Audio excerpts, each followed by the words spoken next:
Goku versus Saitama. One of the most heavily debated topics of all time is the matchup between the man with the power of a god versus the mortal with the form the gods cannot reach.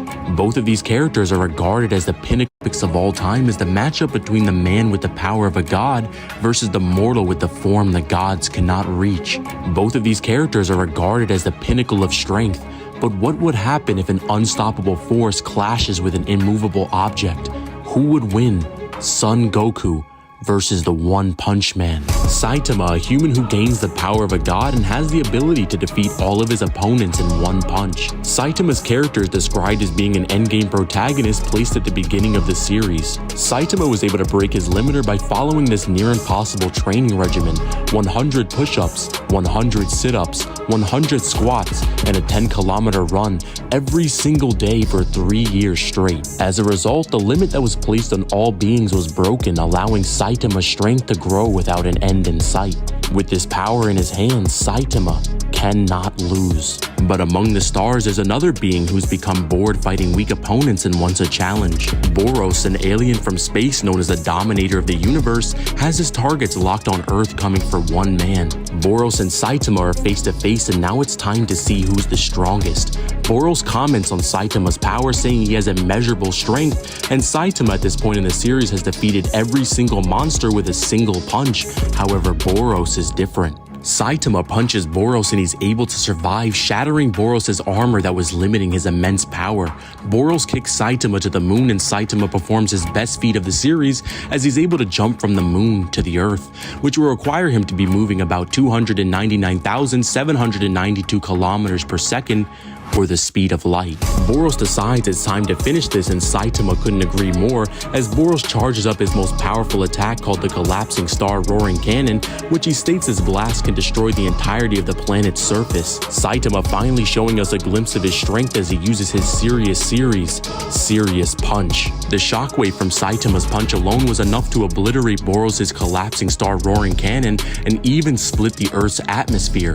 Boros states that Saitama was still holding back, and now Saitama is once again alone in the universe as the strongest in existence. Saitama ends up fighting against Garo, a human whose goal is to become a monster himself, and his passion to achieve this goal literally allows him to do it, falling to the darkness of his desires, and becomes Monster Garo. Garo, in his fight with Platinum Sperm, is able to fight so fast that their movements are happening within fractions of a second, with their speed being calced to 200 times faster than light. Garo is able to arrive in the presence of God, the creator of all things and the controller of all of time and space. God offers him some of his power, and all Garo has to do is take his hand.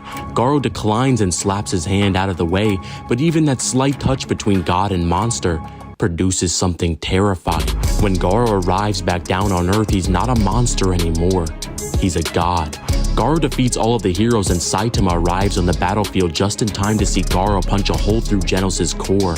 Now we finally see why Saitama holds back. Holding his friend's core in his hand, the only thing Saitama can think about now is Serious Punch. Saitama attacks Garo with his most powerful punch, and if it lands, Garo will be erased from existence. Garo decides the only way to match Saitama's power is to match Saitama's power. Garo copies Saitama's strength and winds up his own Serious Punch, with Blast sensing the energy they're about to release and states that they're going to destroy the planet. When their clash connects in space, it launches Garo and Saitama into deep space, landing them on one of Jupiter's moons. But in the opposite direction, they left a hole in space. This punch was labeled Serious Punch Squared, and seeing as they were able to destroy all the stars within this radius, and using inverse square law, we can see that this punch generated multi-galaxy levels of power. Saitama is now using his full power and begins throwing Garo around the moon as he grabs subspace gates and rips off the moon's surface using Serious Table Flip.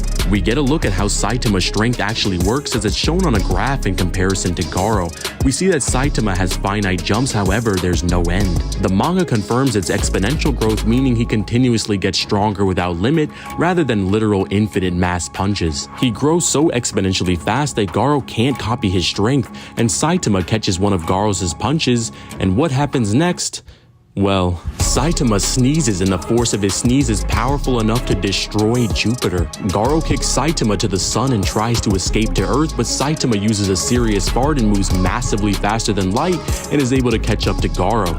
Yes, Garo teaches Saitama a technique that allows him to travel back in time, saying that if anyone can master the power of God without taking his hand, it's you. Saitama is launched backwards in time, the reversal of causality, and performs a feat that not even the One Punch Man can do, ending a fight in 0 punches. Saitama would scale to multi-galaxy with massively faster than light speeds. But how does this compare to the hope of the universe? Son Goku, a Saiyan from Earth whose goal is to become the strongest mortal in the multiverse. Even before the divine events of Dragon Ball Super, Goku's strength was ridiculous, as he was able to surpass characters like the Emperor of the Universe Frieza, who while holding back the force of his blast still had enough power to destroy Namek, with the explosion being so powerful that it was seen outside of the galaxy, which grants him multi-solar system levels of power, and even has multiple statements and guides that say Frieza could destroy the entire universe in his second form alone. Surpassing perfection, Perfect Cell, who as well as Frieza has statements of being able to destroy the entire universe, and was stated multiple times that he has infinite and bottomless strength, and no, not just in reference to the infinite energy that androids have,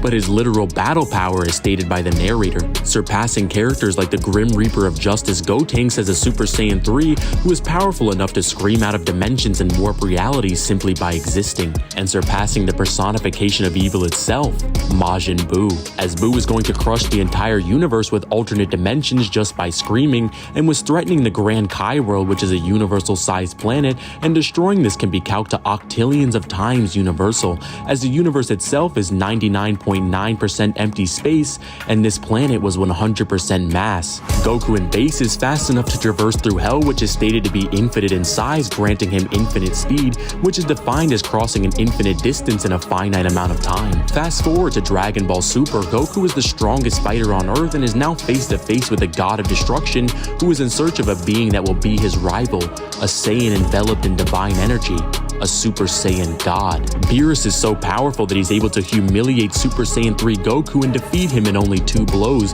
with Goku stating that not even fusion would be enough to beat Beerus, and the only way to win is to find this Super Saiyan God.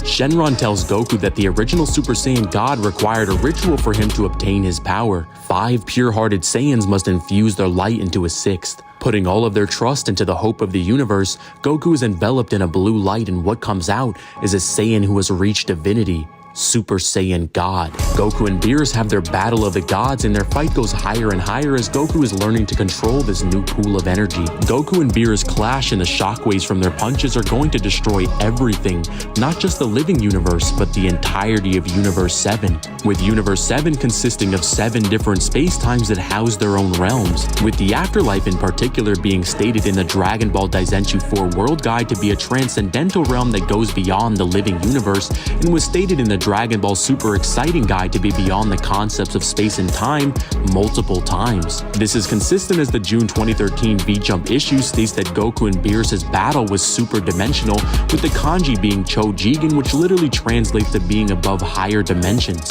Goku loses his god form, but the power isn't lost and instead infuses itself into Goku's being, meaning Goku has this universe-crushing power in his base form and is able to stack Super Saiyan 1, 2, 3, and even God on top of this, with Super Saiyan being 50 times stronger than his base form, Super Saiyan 2 being 100 times stronger, Super Saiyan 3 being 400 times stronger, and Super Saiyan God being millions of times stronger than base form Goku. Goku, after his training with Whis, is able to access a new form, which is the mix of the fiery red aura of a god and the blinding light of a Super Saiyan that produces a new color, Super Saiyan Blue. Blue would be 50 times stronger than Super Saiyan God, and he's able to stack Kaioken on top of this, as he shows in his fight with Hit, who has an ability to time skip into the future, but Goku is able to snatch him out of the future and bring him back to the present, with Kaioken getting his power 2, 10, and even 20 times stronger than Blue. Goku fights against Jiren in the Tournament of Power, a mortal from the 11th universe who has surpassed his God of Destruction and has statements and guides that say he surpassed all of them, with Jiren's strength surpassing the divine timeline Infinite Zamasu, who is a god that infused himself with the cosmos of Trunks' timeline past, present, and future, and possibly even stronger stronger than Super Saiyan Blue Vegito, who has statements of being stronger than Beerus. Goku fights against Jiren, and Jiren is able to block Super Saiyan God Goku's punches with just one finger, with these punches being millions of times stronger than the ones he threw at Beerus in the Battle of Gods arc. Jiren is able to casually defeat Kaioken times 20 Blue Goku and forces him to use his trump card, the Universe 7 Spirit Bomb. But it's still not enough. Even with Goku pushing with Kaioken times 20 Blue, Jiren is able to push it back with just a glare, and Goku falls into his own attack. His will not to die allows him to tap into something, well, arising from the ashes of the Spirit Bomb is a mortal who achieved a form that not even the gods can reach, the technique of the angels, Migato no Gokui, Autonomous Ultra Instinct. Ultra Instinct Goku, simply by existing, is able to shake the entirety of the infinite world of Void, with the Grand Priest stating this void has no space and no time, with a guide actually explaining this further as it states it has no concept of space and time. This is actually pretty interesting as it's implied to be more durable than the macrocosm that these characters at this point can pretty much blink away. Goku is able to access Ultra Instinct 2 more times, once in his battle with the Universe 6 Potara Fusion Kefla, who states she can destroy an entire universe in a single shot, and it was even stated in a guide that at this point Beerus concedes that Goku's power has surpassed his own. Goku awakens Ultra Instinct for the last time and fights against Jiren, with Goku being so strong at this point in the tournament that his Kaioken times 20 Blue scales above God of Destruction Toppo, who with a single destruction blast was able to warp the reality of the entire void. As Goku fights, his Ultra Instinct is progressing, getting sharper, hitting harder, dodging swifter, and it's progressing so much to the point that Goku even closes his eyes, so that the only thing he feels is instinct. Jiren decides that this is it and fires his most powerful attack, saying it's over, but that's when Goku awakens something even more terrifying, making all of the gods stand up in admiration. As Goku is enveloped in a divine angelic glow, he flicks away Jiren's attack and sends him flying before he even knew what hit him. Standing atop the stage is complete in all its majesty, the mortal above gods, Mastered Ultra Instinct Goku. Goku in the state of mastery is able to completely destroy Jiren, with Jiren also breaking through his limits, as both warriors are fighting for the sake of their universe, for the sake of all of them. Goku is able to defeat Jiren and stands alone as the mortal who surpassed the gods in only 45 minutes. Goku scales the complex multi to outer versal with infinite to irrelevant speed, and stands alone as the mortal who surpassed the gods in only 45 minutes. Goku scales the complex multi to outer versal with infinite to irrelevant speed. To be honest with you guys, I probably could have ended this video after I talked about Cell, because this fight isn't close at all. The fact that this is still a debate is crazy to me, with most arguments for Saitama winning is that he can grab hyperspace gates, which would grant him 5th dimensional strength. However, that's just not the case, as the official translation translates to subspace, which is like a pocket dimension, and realistically grabbing this scales nowhere, as he's grabbing the gate and not the literal space itself. This is known as non-physical interaction, and even if he was 5th dimensional, it still wouldn't matter. Another argument is that Saitama has immeasurable speed because he was able to reverse causality, which, no. This Zero Punch move is a technique that was taught by Garo that allows him to time travel, and Saitama confirms this himself by saying that Garo's martial arts are amazing while going back in time, and to put the nail in the head, he completely forgot how to use the technique when he merged with his past self. And probably the most popular of them all is that Saitama has infinite strength, which the manga actually disproves, as Saitama states himself that he's using his full power, and we see his strength grow in finite jumps as there are points on the graph. If his strength was truly infinite, there would be no points on the graph and it would be stretching on for infinity, but even granting Saitama having literal infinite power, it still wouldn't matter, and he gets put on a t-shirt by base Goku. I guess we finally know who wins between the unstoppable force and the immovable object, because the unstoppable force was never unstoppable to begin with. It just hasn't met Goku yet. What's up guys, it's Divine. If you guys enjoyed this video, make sure you guys like and subscribe. It's completely free. And